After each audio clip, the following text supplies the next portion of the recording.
these public talks quite regularly, and this talk is called GBV, Gender-Based Violence. The Solution Begins Within. My name is Yaliwe Clarke. We're just waiting for a few people to join, few more people to join, and then we'll get going at 11 sharp. The meeting is being recorded. So if it is that you say something and you're not too sure about what you're being said being broadcast afterwards, please let the organizing team know. So the people who send you the link, reply to that email and say you would like your piece taken off the recording for your confidentiality. Otherwise, you can take part.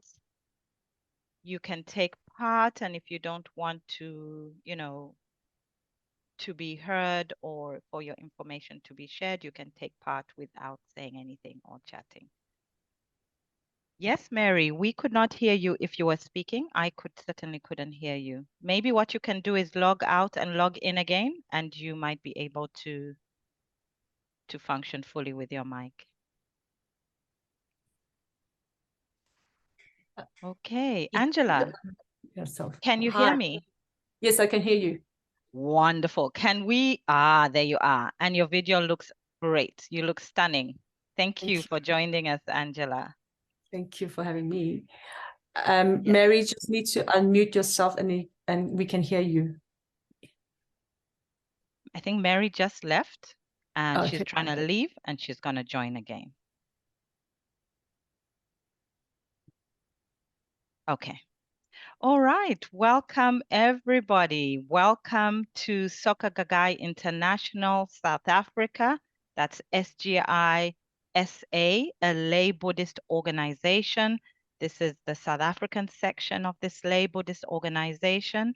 And we host these kinds of public talks regularly. We began in 2015. We've had various topics. We've talked about African spirituality. We've talked about diversity.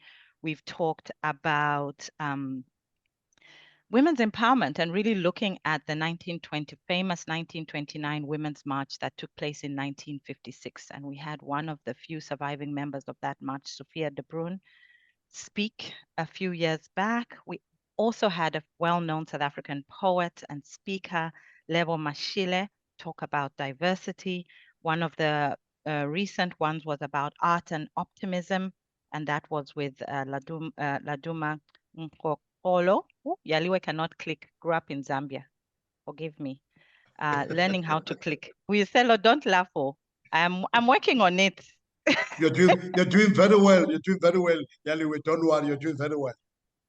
Thank you, thank you. Welcome, welcome, everybody. This is the SGI SA GBV International South Africa HopeTalks, one of our public events we've been hosting regularly, at least once a year, since 2015. And our theme today is gender-based violence, GBV, the solution begins within. And we have three speakers, Angela Yeung, who is the founder of Impilo Foundation. Angela, just give a wave. Yay. And we have Thandeka Mdunyelwa. Mdunyelwa. Thandeka, is that fine? Yes, Mdunyelwa. In Mdunyelwa. Mdunyelwa. Thank you. And she founded We Strive to Live. And we have Mbuyiselo Botha, who is the founder of the South African Men's Forum. And Mbuyiselo is also well known for his work on masculinities. And I met him during his time at Sonke Gender Justice, one of the largest social justice organizations that works with men, masculinities, and gender-based violence. I'm going to give a full introduction of the three participants shortly. My name is Yaliwe Clarke. I live in Cape Town, South Africa. I'm originally from Zambia. I'm a migrant worker. I got stuck here. I came 17 years ago, people. I'm trying. I'm trying. I'm loving South Africa. I love Zambia. So my soul's home is in Zambia and my heart's home is here. So yeah, that's me. So before we start, I know that I got quite a few messages and the organizing team got a few messages from people across Africa who are joining this Hope Talk in particular. So I would just like to ask people in the chat to type the country that you are joining from. Battery high temperature, don't charge.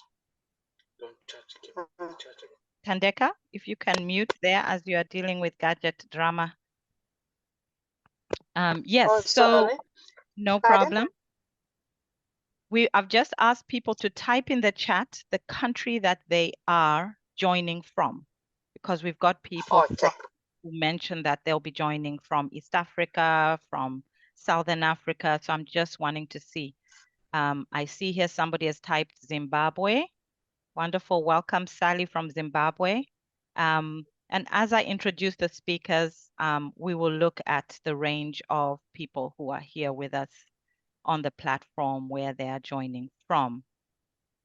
So like I mentioned earlier, we have 3 speakers, amazing speakers here with us. We have Mbuyiselo Botha, who is the founder of the South African Men's Forum. He has written on gender for both national and international media houses. Mbuyiselo holds a degree, a Bachelor of Arts honors degree in gender studies from the University of South Africa. That's amazing. Not many men take a degree in gender studies. I know this because I've been teaching gender studies for 16 years at the University of Cape Town, and we always have less than 10% men in the classroom. So that's amazing. Basuta, if you could mute, Maybe thank you some very charge. much. So Mbuyiselo has 4 children, 1 boy and 3 girls, and he lives in Pretoria with his life partner, Nampla Ntuli. And like I said earlier, Mbuyiselo also is known for his work in Sonke Gender Justice, one of the largest social justice organizations that began to work explicitly on men and masculinities and violence, gender-based violence. So I also appreciating Mbuyiselo for that history of work. So we're going to place Mbuyiselo's bio in the chat so that whoever comes in can have a look at that. And if you've forgotten who Mbuyiselo is, you can have a look at that. We also have Thandeka Mdunyelwa, who is a proud mother of 3 and grandmother of 2. She's an activist, entrepreneur, psychosocial counselor, retired early childhood development teacher.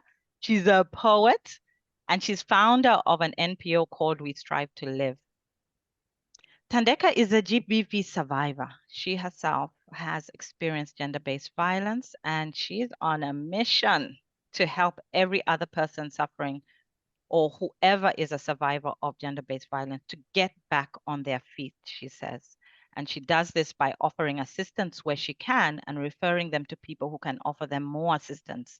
But she doesn't do this alone. She has a team of strong, independent women with the same mission as her, and her kids also are part of this, which have also been a part of her start and support. So welcome, Thandeka. Please, we're going to put Thandeka's bio in the chat now. Nkando, I hope you're going to help me with that, putting the bios in the chat one at a time. Then we have Angela Yeung. Angela talks and climbs mountains, a mountain for a mountain. And she's the founder of Impilo Foundation. During the COVID-19 pandemic, Angela started a food drive on social media, collecting 10 tons of food, which led her to set up the Impilo Collection Foundation, which distributed food to orphanages, an orphanage, an old age home, and a gender-based violence shelter. So a shelter where women or people go to seek refuge from gender-based violence. Later, when distributing 1 ton of sanitary pads, she received requests from women for bras. Angela realized that some perpetrators took a girl's not wearing a bra as an invitation for sexual attention. Discovering that during COVID-19, 2,700 women died from gender-based violence, she started a campaign called #EmpowerHer to collect bras. In 2021, she climbed Island Peak in the Himalayas, which is 6,200 meters high, raising awareness to collect 6,200 bras. Wow. They are now collecting 8,848 bras, as 8,848 meters is the height of Mount Everest, which is she climbed. towards this year, Angela climbed Manaslu, the 8th tallest peak in the world, to bring awareness to the mountain of gender-based violence in the world. Welcome, Angela Yeung. Please give a wave, Angela, so that people know that it's you I'm talking about. Thank you. So those bios will be placed in the chat so that people can go back to them and have a sense of the 3 speakers. Nkandu, what's the distribution of people? Which countries do we have here? People joining from which countries? Could you tell us, Nkandu? Okay, we got people from Cape Town, the city, of course, South Africa, Kenya, we got Zambia, Zimbabwe, so quite a lot of people out here. Wonderful, wonderful. India as well, Japan, apparently. Wow, okay, India, Japan as well. And I know that there'll be people joining us, I think, also from Kenya and possibly Ethiopia. Wonderful, welcome, welcome everyone. We will get going with our agenda. And the first part is really to meet the speakers and to understand their story, their perspectives on gender-based violence. When we look at the idea of change, the solution for change, changing gender-based violence, beginning within. And if you didn't hear me say this already, the Soka Gakkai International is a lay Buddhist organization. And I'm a member of this organization, so I'm very honored and proud to be part of this. I started practicing this form of Buddhism called Nichiren Buddhism when I was 14 years old. That is almost 30 years ago. Don't ask me what my age is. Okay, I'll tell you, I'm 49. So I've been practicing this form of Buddhism for a very long time. And one of the most powerful philosophies in this Buddhism is what we call human revolution. And human revolution is the idea that a fundamental change in an individual is what enables a fundamental shift in the world and, in fact, in the universe. So human revolution is a concept that I think is important for us practicing this form of Buddhism to think about how do we change the world to be a less violent world? How do we shift gender-based violence so that we do not experience the extent to which it's happening? Currently, the statistics in South Africa, but also globally, are very high. So we know that 1 out of 3 women would have experienced sexual and gender-based violence, but I think it's even rape is the form of sexual and gender-based violence that 1 in 3 women would have experienced. But very few women report this. I think it's 1 in 9. That statistic might be different now. We'll go to the extent of reporting that.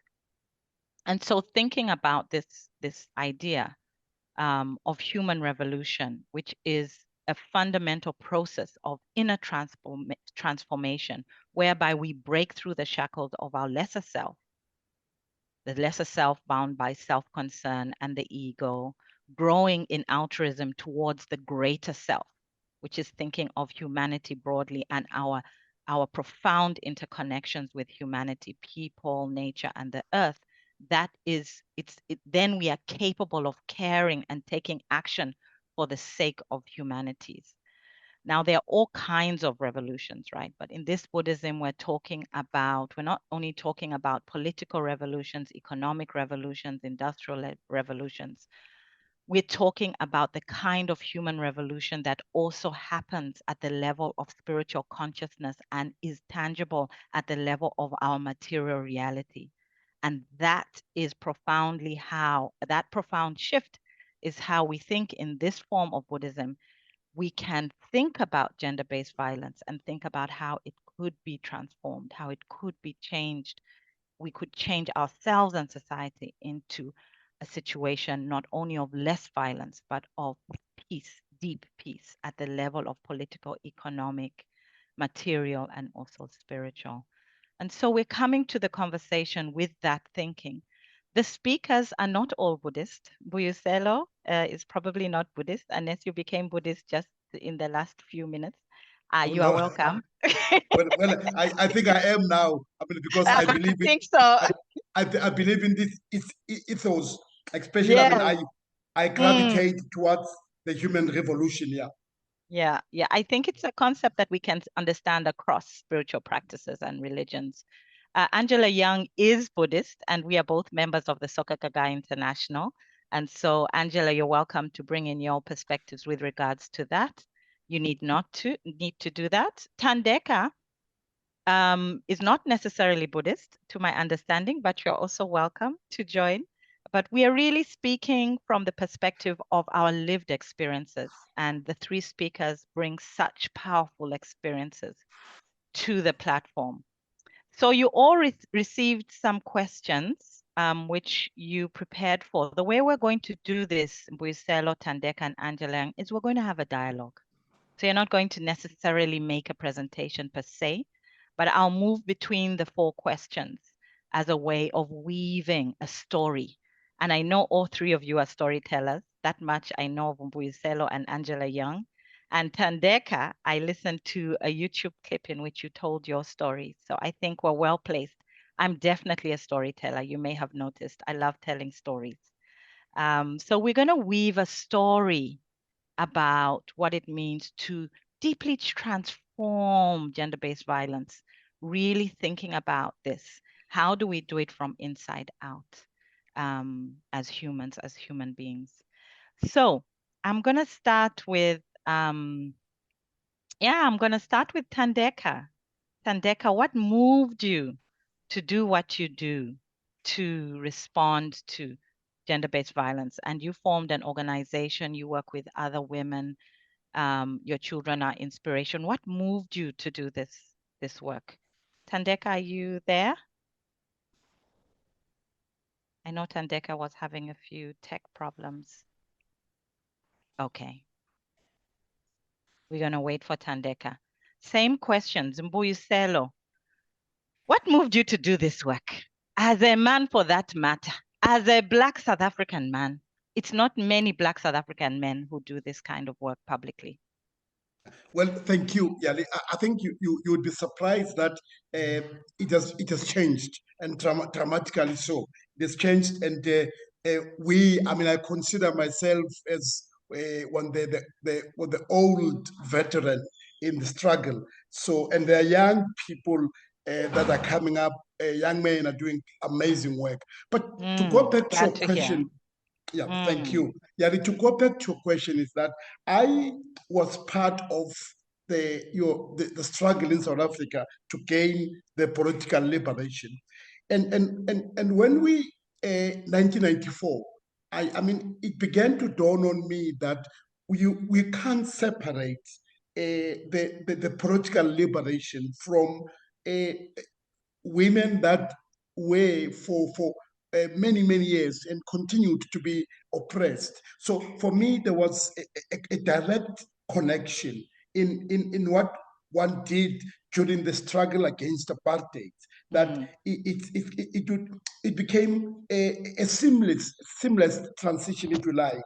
That we can't talk of uhuru, we can't talk of liberation when in fact the majority of the citizens of our country who are women are still in bondage from what religion teaches, what culture teaches, and also, I mean, from political representation. So for me, was that we need to begin to challenge ourselves as men in the main, because women would not oppress themselves, would not rape themselves. So I began to ask some of the very unconventional, uncomfortable questions, such as, why would I think that our liberation is enough, or we've arrived, if you like, without challenging ourselves as men, and how, enjoying the fruits of the political liberation without women enjoying the same fruit of liberation. And when we began, some men, we began to do what one would call a groundbreaking with the Men's Forum. And by the way, it was in fact the late Dr. Bongani Khumalo, who then used to be one of the executives at the ESCOM, before ESCOM is what it is today. So Bongani, in fact, is the brainchild. I I mean, I was taught a lot of things that I know today by him and other men in my community. So yeah, that's the background. But if you like, in one way, it was for me my own political consciousness that said that it can't be uhuru for as long as the majority of our citizens in this country, in South Africa, are not liberated. Thank you for that, Mbuyiselo. I think that's quite a profound realization you had, because I know for sure in most women's rights movements during the liberation struggle, when we raised issues of women's rights, a lot of the ways in which women, and I'm talking about my mother's generation, who is on the call. Hi, Mom. My mother's generation, were told that, look, that's not important now. We need political freedom, and then we'll come to gender equality.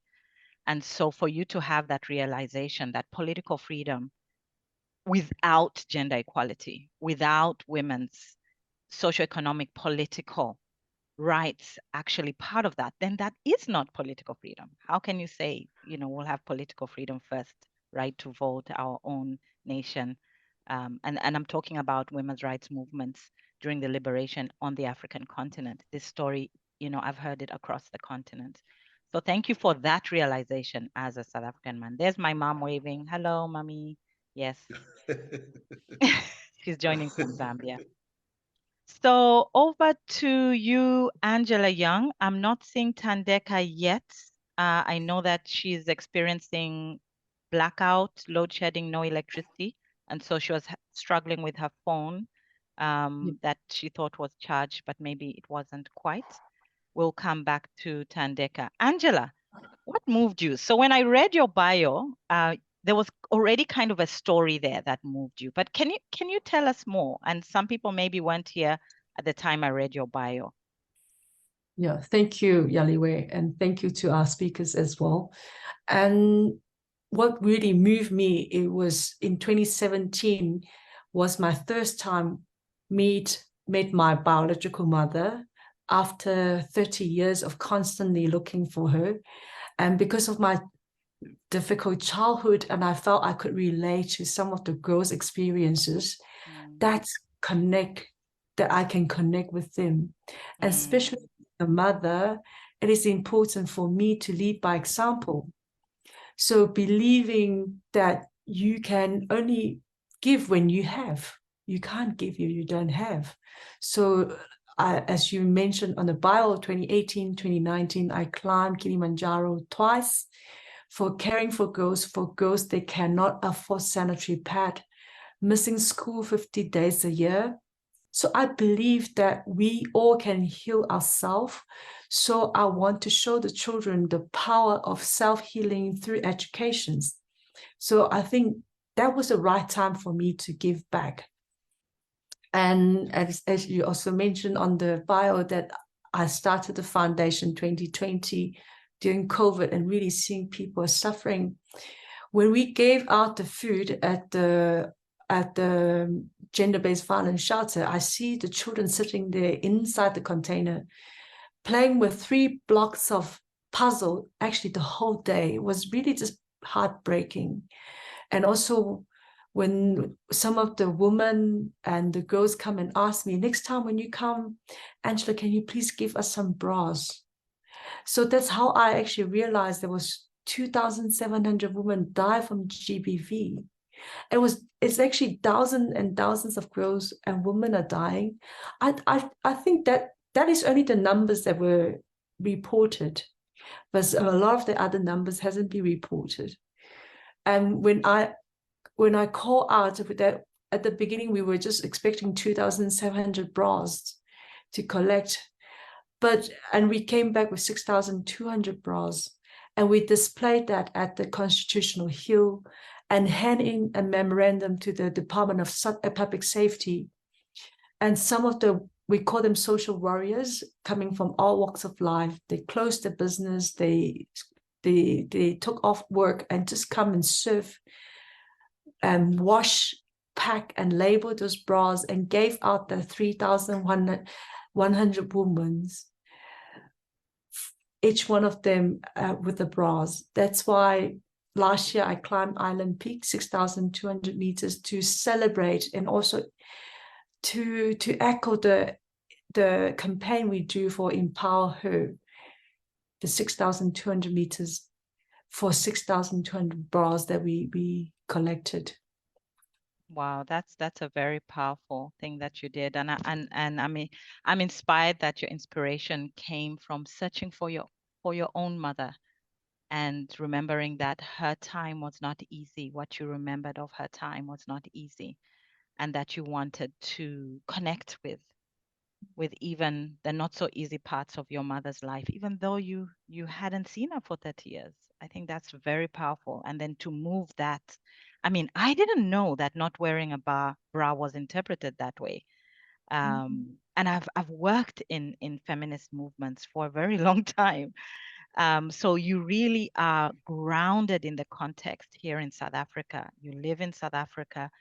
Your family comes from another country, but the way in which you have immersed yourself here, you know, the description of children, you know, and you're noticing something and you speak to them and then you understood this. That's very powerfully grounded in where you are. And I think that's also an important Buddhist principle we have, Angela. You might recognize, you know, that immersion in the community that we're in, and knowing that we are connected. Ishofuni is the word in Japanese, and it's the interconnection to the environment. We are our environment. So when I look at my environment, that is me. You know, so if I want to change the environment, then I engage with myself in the context of the environment that I'm immersed in. So that I found to be very powerful. You reminded me of that way of thinking about the world and thinking about how change happens, that we hold here in this version of Nichiren Buddhism that is hosting, that is the basis, the religion that we practice at the Soka Gakkai International.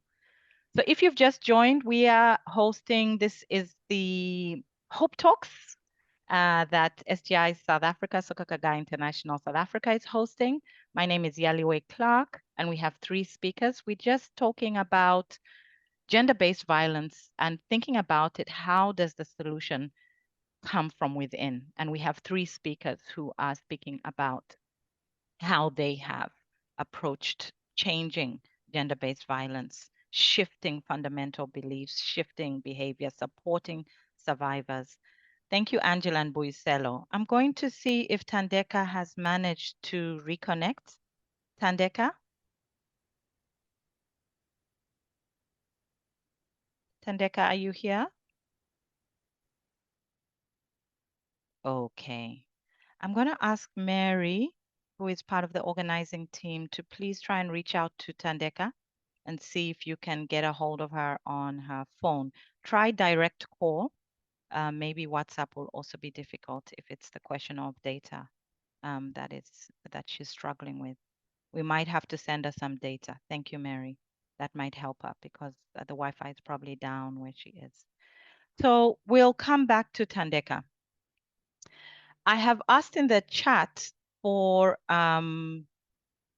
people to share comments and questions as the dialogue is going on, and we can integrate them into the conversation and dialogue. However, we'll also have a pause at 11:40 in which we'll open up to the audience for your own input. Mbuyiselo, coming back to you, tell me more about this journey that you took, publicly speaking up against gender-based violence as a South African man, understanding that political liberation is only possible if it includes the liberation of women, if it includes gender equality. Tell me one aspect of this journey, this public position and actions that you've taken. Which one of those do you think has been most meaningful for you? You'll be like, you know, I'll never forget this moment. I'll never forget this period and what happened. Well, I think one of the, I mean, as you spoke about my work at the Sonke Gender Justice Network many years ago, Yaliwe, one of yes, I remember. I mean, yeah, the experience that sat with me and it continued to sit with me was when we took the now leader of the Economic Freedom Front, Economic Freedom Organization, EFF, when we took him to I the remember Equality that. Court. Remember that. But then for me personally, it became a very difficult. I mean, I still have what one would call either the emotional scars of it, in that at that time, Julius Malemo was the president of the ANC Youth League. And it wasn't as an organization we took. I mean, he had said statements like the woman who had accused Zuma of rape, that no where there's no rape took place.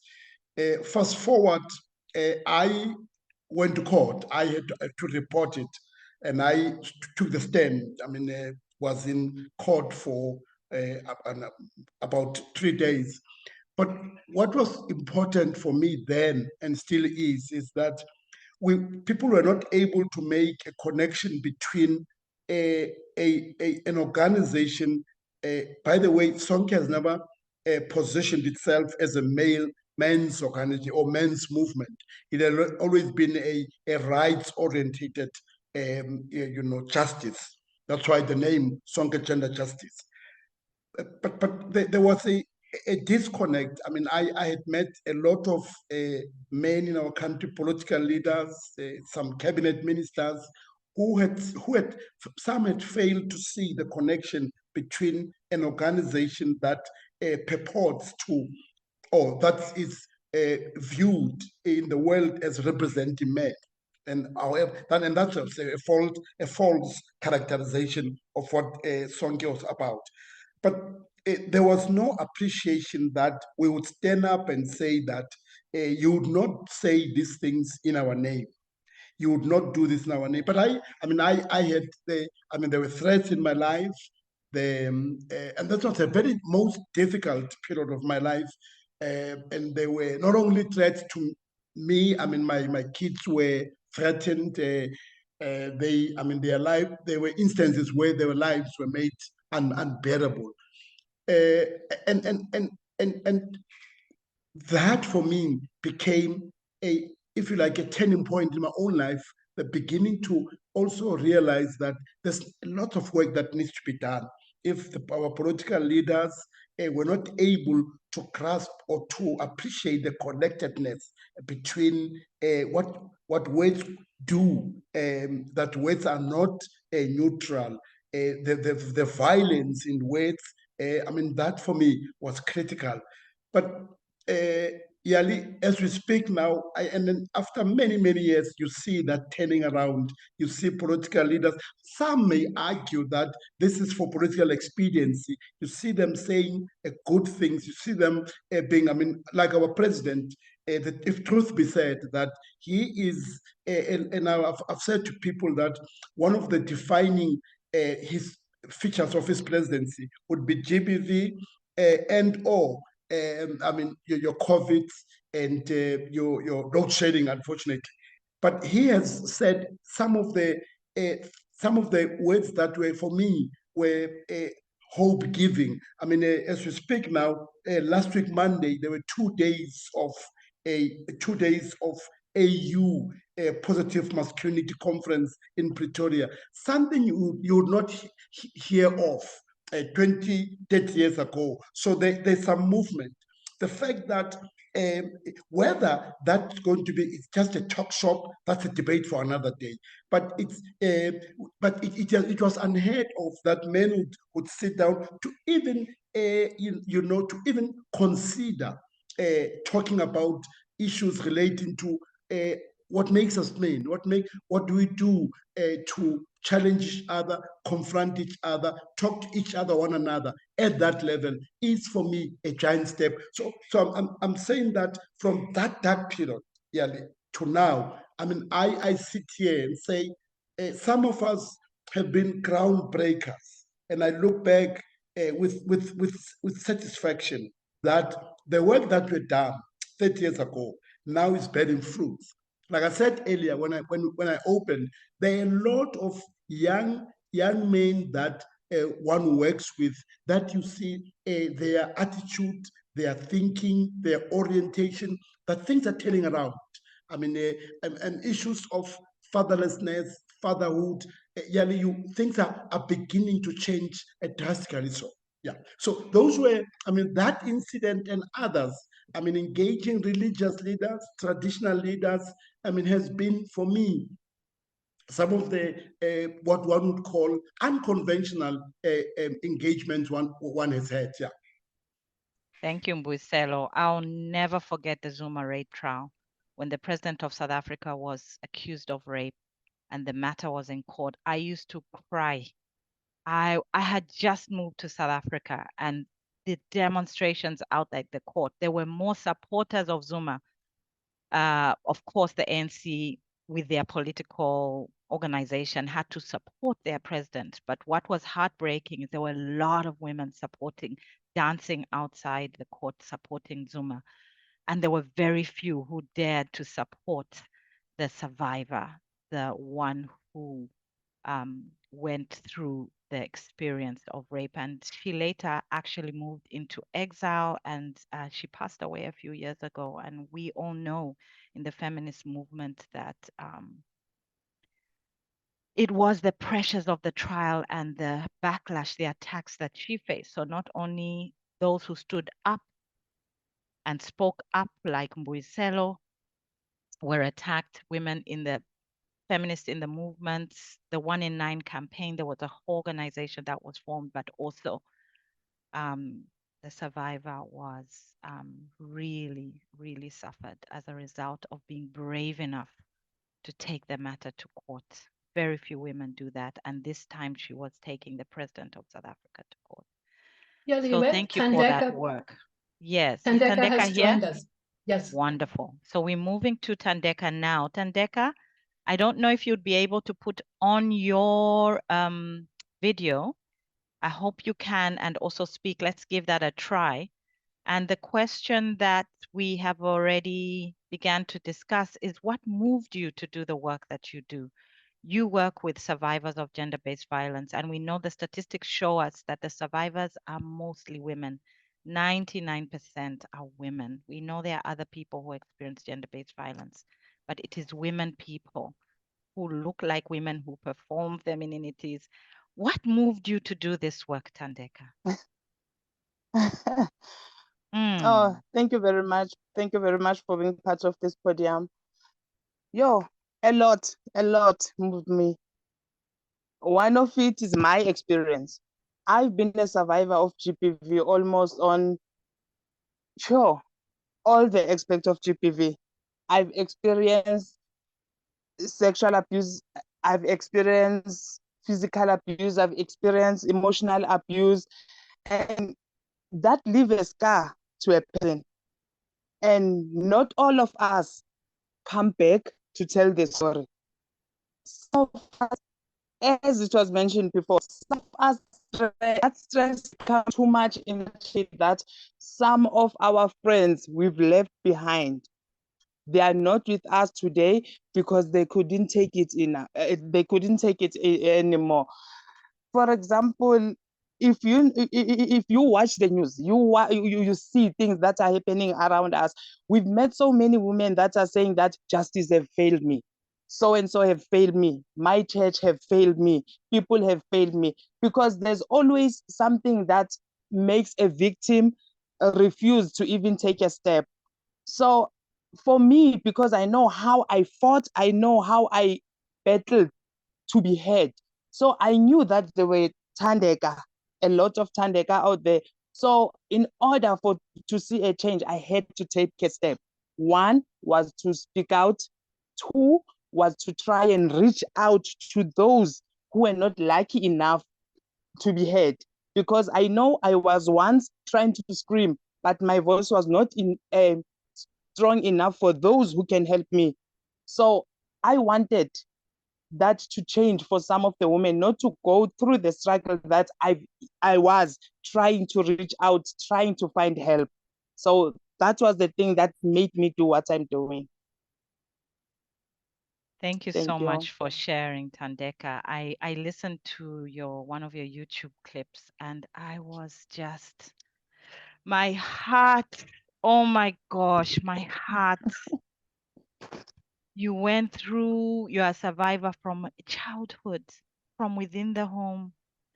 Then as a teenager, rape, and then buried while you are unconscious. You were buried and you woke up feeling you can't breathe. Then you realize the Lord is lifting. People are opening the soil, the stones, and screaming, she's alive. Aya. And then in your marriage, Thandeka, you are a survivor. Look at you. I am so proud. I'm honored. I'm humbled. And actually, we moved on to the next question. You know, really, in this journey you've taken, which moment you say, I think this one, it was so moving for me in the work that you are doing. It might be your own healing process or that of others. Which one do you say, yeah, I'll never forget this time, this period when this change happened? Which moment is most meaningful for you? Wow. I always say that for a survivor to survive each and every day, it's a moment of striving, because each and every day we got triggered by every situation that we come around. But there was a time that I think I couldn't remove myself for each and every situation that I've come across. It was during COVID. I've had so much experiences, I've had so much stories, but during COVID, one thing that I've realized was that during that time, every families that were scattered, mother at work, father at work, everyone at school, they were all in one roof. So most of the secrets that were happening unknown, to my surprise, were come to be revealed during COVID, because those kids who couldn't report, now they were scared because now they were staying inside the house 24 hours with the perpetrator that only comes at night. During the day, she's free. Remember now, this uncle is here at home, whom is a breadwinner. This father is here at home during the day. They are not going anywhere. The kids were seeing those people. So because we had a program of feeding scheme during that time, so most of the kids, you'll notice that something is off. You say that they will come and eat maybe around 1 or 2. That kid already did 9. You try to follow the story, you realize that, man, you see your similarities to this kid, that no, everything is well at home, but besides me. And when I started finding some of hearing some of the stories, that's when I said, no, change is now. Change is now. I couldn't report to anyone. I couldn't talk to anyone. I couldn't, because even people I talked to, they always had something like, no, you can't destroy the family like that. No, this is a family secret. If it's outside, no, you are embarrassing us. There's always stories. But we had that privilege of, we can report, we can go for trauma centers and stuff, even though it's not easy. I'm sorry to say this, but our government sometimes is failing us, because in our community, I'm in Drizzy, which is next to Orange Farm. But you'll find that maybe they assigned only one social worker to attend some of the houses here. And dear, not 1, not 2 cases a day, sometimes 10. For me, we strive to go and report that case, and we have another organization, they got the similar story. A girl is being killed in the ground, something bad is happening. And then we have one social worker. And then at the end of the day, we are not solving anything. Because now that's why we come to what Thandeka had to suffer of. I had to heal myself as a child and go with the pain, do my thing and go on. Some of those girls, we call them prostitute, we call them that they're out. So I couldn't pass that stage. I couldn't pass the COVID season without doing anything. I had to start something. I had to say, here's Thandeka, I'm here, I'm listening. Come, let's do this. If I have to scream, come, let's be 10. We scream, 1,000 will hear us, 200 will hear us. And then in 10 years to come, if COVID comes back, We don't experience any rape at home. We don't experience a girl that is being killed, because our boys, we are trying to teach them. We are trying to tell them that, no, if I see you, I see a brother, I see a protector, I see a man that tomorrow will be a father to his kids. I don't, because now there's a song that says, Indoda Yinja. I have a son. I didn't raise a dog. I want my son to be better. So that season of COVID showed me that being closer to my son, time. Yeah. It was a tough time, because also for me, I realized that my son needs me as a mother, not as a victim. Also, yes. Not as a victim, not as a survivor, but as a mother. Because outside, she's hearing that he's a dog. So I had to do something and bring back that Ubuntu. I didn't want to do it only to my son. I had to spread it outside, because I know there is someone who did what my brother did, but we need to stop it. We need to come back. So that's very powerful. Thank you, Thandeka. Thank you. Me. Thank you. We'll come round again. You have a lot to share. I mean, that noticing during the times of COVID of what was happening in homes, the sexual abuse in homes, that stepping in, but also thinking about your son, that was very, very important work. So we are now at 11:45, and I do want to give the audience some time to also interact with the three speakers via the chat. And I see that there are some questions and some comments in the chat. Nkandu, could you read the questions? If you could start from the top, because I'm sure the questions flowed as the topic, from the first speakers throughout. So we could go back to the first speakers and come down. What are the first comments and questions in the chat, Nkandu? Okay, so we have the first question by Kyoko. The question is, what is the way of thinking in men that not having a bra is a sexual invitation and it's okay to impose themselves violently on them without consent? Is it possible to challenge the way of thinking and fundamentally, and how? So that's the question from Kyoko. Thank you. Could you read three of them, please? Okay. Another question's from Wandile. The question is, how do men in your network make dialogues about acting against violence the norm? How would you advise young men to make confronting gender-based violence their norm? Okay. Thank you. And the third comment or question? See. Okay, so there's another comment from Brenda. She says, it's those voices that have always shut many women can't walk away from GBV family. And yet, at the end of the day, as women, we are the pillar of peace for our children and our homes. Thank you. I think I also saw a comment about the Zuma rape trial. I think that always comes up. Could you read that one? So Lauren talked about President Zuma being acquitted of rape charges. Yes, and there was a response. Being acquitted doesn't mean the rape didn't happen. A lot of things went wrong in that case that made sure that the former president didn't pay for his crimes. There's a lot of debate about that case. I would invite people to read this book. Yeah, I'll put it in the chat. It's called Kwezi, The Remarkable Story of Fezekile Nsukela Kuzwayo. It's by Reddy Tlabi, and really narrates the detail of the trial, but also the experience of the survivor, especially. And it is written in honor of Fezekile's passing. I'll put the details in the chat for the book.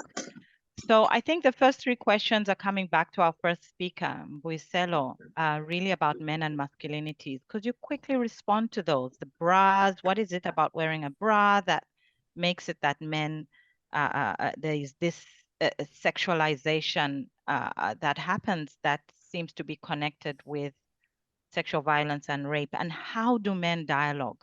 How does that shift happen in men, that there is a moving away from interpreting femininities, women's bodies so hypersexually that they are drawn to do these acts of sexual violence? Well, thanks, Yaliwe. And to the question, I mean, I think it's Tinyeko, if I am pronouncing the name correctly. Kyoko. Yes, I think that's right. I think when Yali and colleagues, it's about the entitlement. It's about the entitlement that the body belongs to me. It's also about how the majority of us, by the way, throughout the world, were raised as men. And I've always, in all of these years, argued that until and unless we begin to be more religious, use a word like a crusade, that focuses and centers around issues of GBV, on men taking responsibility, but men also being in the forefront as allies to women's oppression. So in short, it's about this. I mean, our socialization.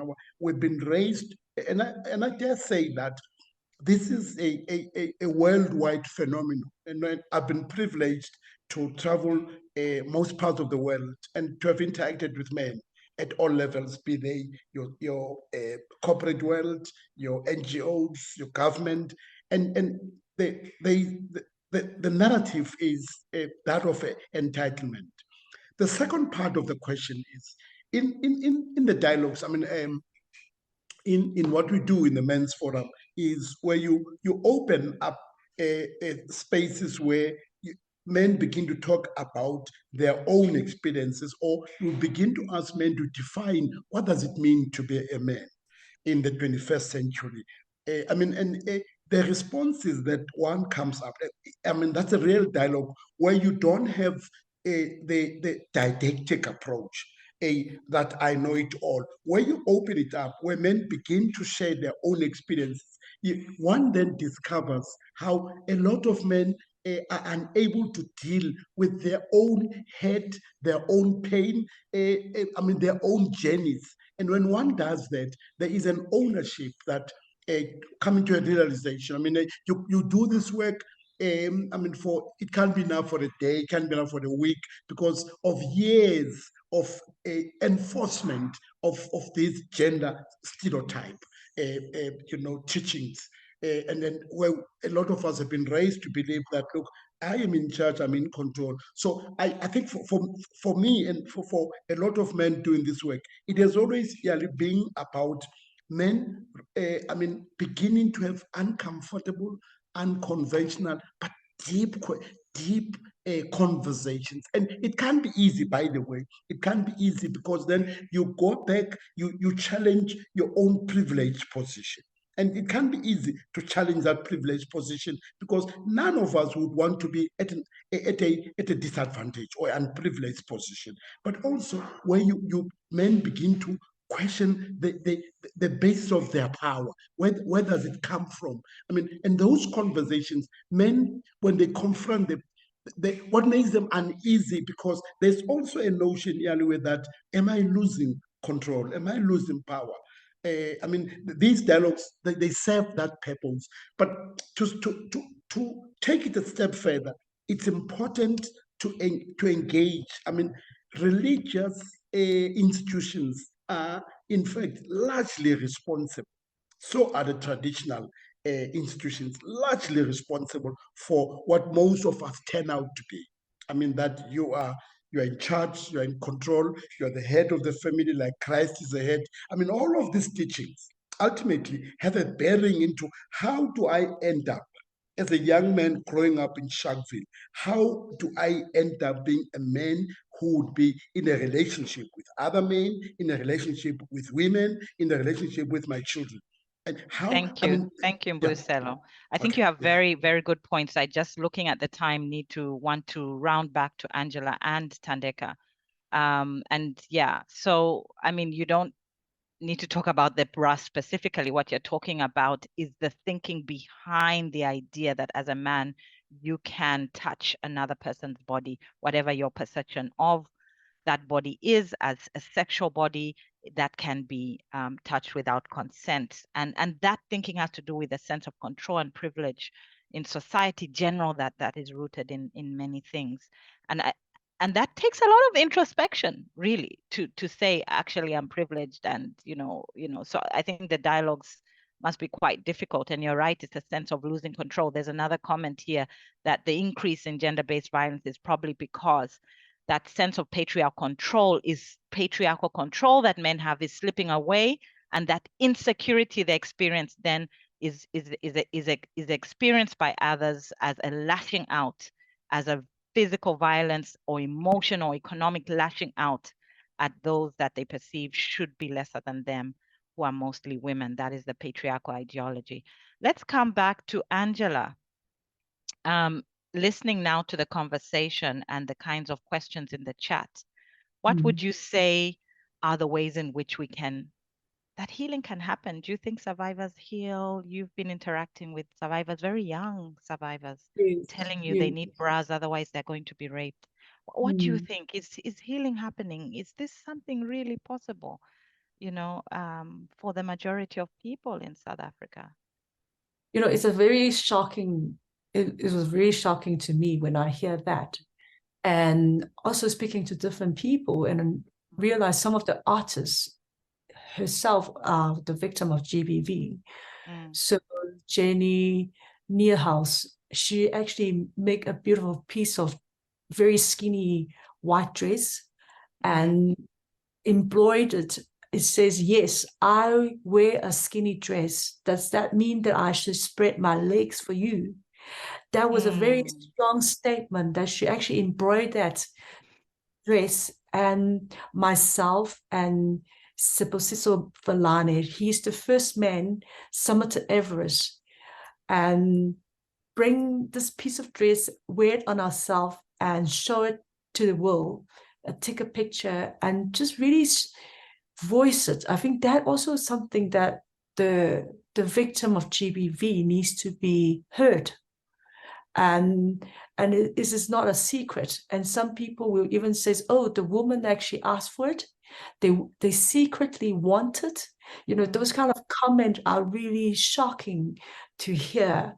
And as a Buddhist myself, that I believe that our life is precious, is so precious and also equal. And human rights are fundamental, that must take priority of everything else, over everything else. But without human rights, human happiness is impossible. And also being able, so those are inseparable value, that violations just should not be happening. And also GBV doesn't just happen to women. It could happen to men. It could happen to LGBT community. And those are the things that we never even heard of. And when I climbed the mountain and when I hand out all these bras at the base camp, people were saying that was taboo. Those things were not talked about because it's a secret. As also for us as being Buddhists, we also realize if everybody can understand this principle of respecting people's life, that could be possible to stop GBV. And yeah, that's some of the. So it's really respecting the dignity of human life, which is central to all forms of Buddhism. Buddhism comes from the word Buddhahood, a state of enlightenment, and the recognition that we all have Buddhahood, we all have these qualities of courage, of compassion, of human dignity, and that we want to connect with that in everyone. Whether you are born into a life where you experience sexual and gender-based violence, or you're born into a body, a life that ends up being the person who enacts that on the other. How do we transform from within and realize that there is another way of being that exudes compassion and empathy for the other? And that is a spiritual consciousness that is required to do that. Thandeka, just coming to you, you are doing the work of healing. I mean, you are doing the work yourself as a survivor. for you to do that work, that means something shifted in you and you know it's possible for the others. Nje. You know, and your heart is just like, why that thing can change. Tell us about that as we close. How is this healing possible? You are doing it, my sister. How is this happening? Thank you. What I realized was that I'm tired of feeling fear. I'm tired of feeling anger because that doesn't solve anything for us. So my mission, when I realized that's what I need, my confidence, I need more courageous in me before I can give out. Because what I noticed was that being a survivor, there's a piece of you that die. There's a piece of you that die. So in order for that piece to come back, it's for me to heal. And for me to heal is for other survivors to heal also. So I realized that what we normally do, I'm sorry to say as politicians, we rather feed people with food than to give people a self.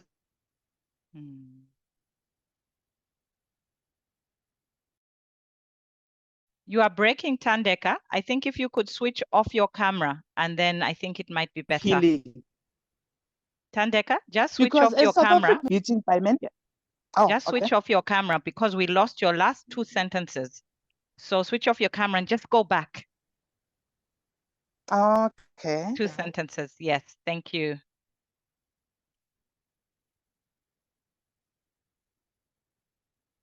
You were talking about the government like to give food and they don't do what? Okay. What I was saying was that I needed on self-healing first, because what I realized was that we think that if we see someone smiling, being joyful, that person is fine. But as South African, we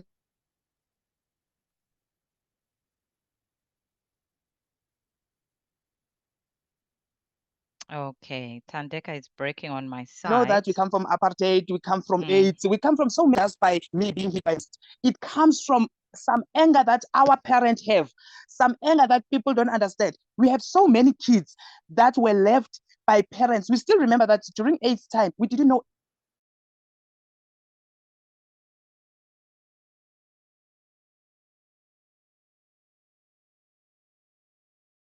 anything about it. And most mother kids to look after to, so things were not easy, and some of the anger comes from that. So healing that trauma, it takes one day at a time, and it takes someone to listen, someone to hear. Some men, as Botha has said, that we need those men who will take responsibility, those men who said, you know what, I'm sorry.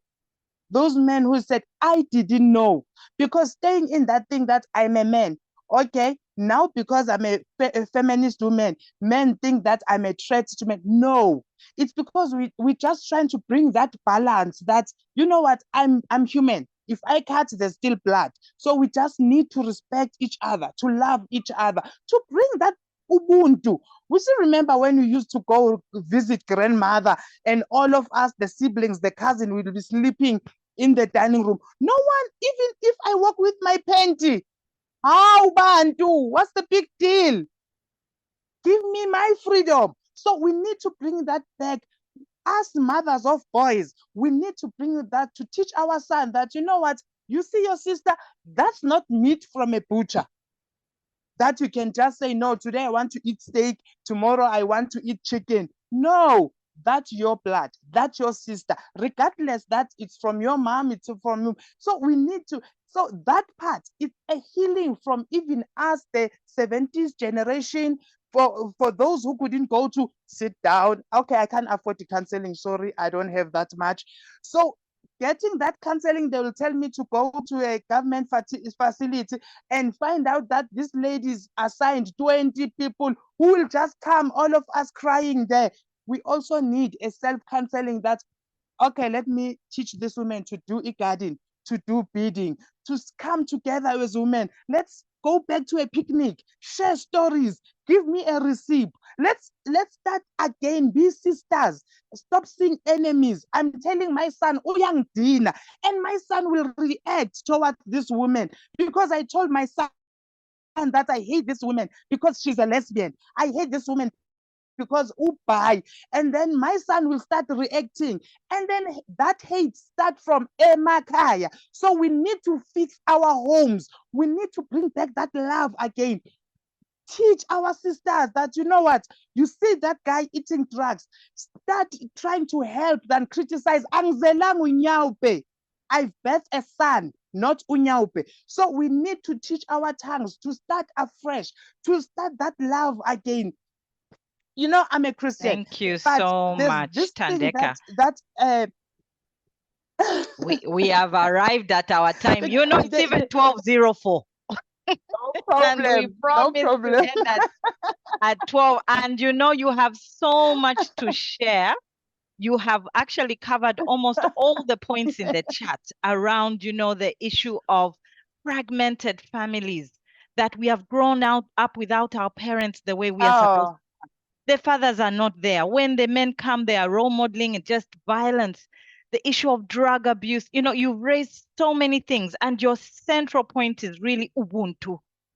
I am because we are. And because we are, I am. And because we are because of you, of others. And that concept, that idea of interconnectedness, of shaping each other with love, with a sense of human dignity, I think is really central to the work that you are doing. And I'm so grateful that no matter your own scenario, you are really modeling this deep Ubuntu in practice. I am so proud. I'm so honored to be part of hearing this, you know, of understanding that this continues to happen.